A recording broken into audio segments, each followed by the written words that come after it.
Puthuppadi Odungakkad മക്കാം management നടത്തുന്ന Greenwood school അധികൃതർക്കെതിരെയാണ് അധ്യാപികയുടെ പരാതി. അധ്യയനം മോശമാണെന്നും സ്കൂളിൽ തുടരണമെങ്കിൽ ലൈംഗിക ചൂഷണത്തിന് സമ്മതിക്കണമെന്നും സ്കൂൾ കമ്മിറ്റി കൺവീനർ അധ്യാപികയോട് ആവശ്യപ്പെട്ടു. എതിർത്തതോടെ പിരിച്ചുവിടുമെന്ന് ഭീഷണിപ്പെടുത്തി. സ്കൂൾ മഹല്ല് കമ്മിറ്റി അധികൃതരോട് പരാതിപ്പെട്ടെങ്കിലും ഫലമുണ്ടായില്ല. ഇതോടെയാണ് താമരശ്ശേരി പോലീസിൽ പരാതിപ്പെട്ടത്. പരാതി നൽകിയതോടെ അധ്യാപികയെ സ്കൂളിൽ നിന്ന് പിരിച്ചുവിട്ടു. മഹല്ല് സെക്രട്ടറിക്ക് പരാതി നൽകി. മഹല്ല് സെക്രട്ടറിക്ക് നൽകിയപ്പം ഈ സ്കൂൾ ചെയർമാൻ എന്നോട് പറഞ്ഞ് പരാതിയിൽ മോശമായ കാര്യങ്ങളൊന്നും വെക്കാൻ പാടില്ല, മഹലിന്റെ സ്ഥാപനമാണ്, ആർക്കും ബാധിക്കാൻ പാടില്ല എന്ന് പറഞ്ഞു. അങ്ങനെ ഞാൻ 1 മാസത്തോളം എന്നെ ഇട്ട് ഇയാൾ കറക്കിച്ച്, ഈ ചെയർമാൻ സാറ്.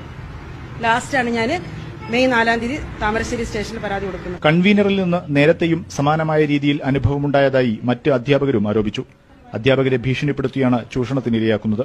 അത് പ്രിൻസിപ്പാളും കൺവീനറും തമ്മിൽ ഈ സ്കൂൾ ഓഫീസ് റൂമിൽ വെച്ച് കാണാൻ പറ്റാത്തൊരു സീൻ ഞാൻ കണ്ടുപോയതിന്റെ പേരിലാണ് എന്നെ പുറത്താക്കിയത്. അപ്പൊ ഞാനിത് ഈ പരാതി മഹല്ല് കമ്മിറ്റിക്ക് കൊടുത്തായിരുന്നു. പക്ഷെ ഈ റമദാൻ മാസം ആയതുകൊണ്ട് അവർ പറഞ്ഞു ഈ പരാതി നമുക്ക് അങ്ങനെ ചർച്ച ചെയ്യാൻ പറ്റൂല എന്ന് പറഞ്ഞ് ഇവര് നീട്ടി കൊണ്ടുപോയി. താമരശ്ശേരി പോലീസ് കേസെടുത്തുവെങ്കിലും പ്രതിയെ അറസ്റ്റ് ചെയ്തിട്ടില്ല.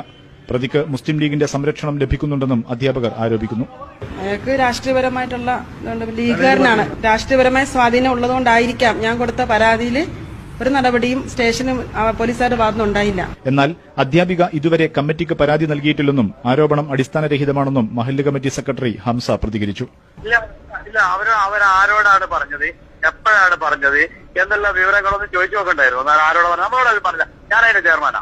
ഓക്കെ. എന്നോട് പിന്നെ നമ്മളെ മാനേജിംഗ് കമ്മിറ്റി ഉണ്ട്, 10-25 ആളുടെ ഒരു മാനേജിംഗ് കമ്മിറ്റി. ഓക്കെ. ഈ മാനേജിംഗ് കമ്മിറ്റിയിൽപ്പെട്ട ഒരു കുട്ടിയോട് പോലും അങ്ങനെ ഒരു വിവരം ഈ പെണ്ണ് പറഞ്ഞിട്ടില്ല, ഈ സ്ത്രീ പറഞ്ഞിട്ടില്ല. സംഭവത്തിൽ അധ്യാപിക മുഖ്യമന്ത്രിക്കും വനിതാ മനുഷ്യാവകാശ കമ്മീഷനുകൾക്കും പരാതി നൽകിയിട്ടുണ്ട്. ന്യൂസ് 18 കോഴിക്കോട്.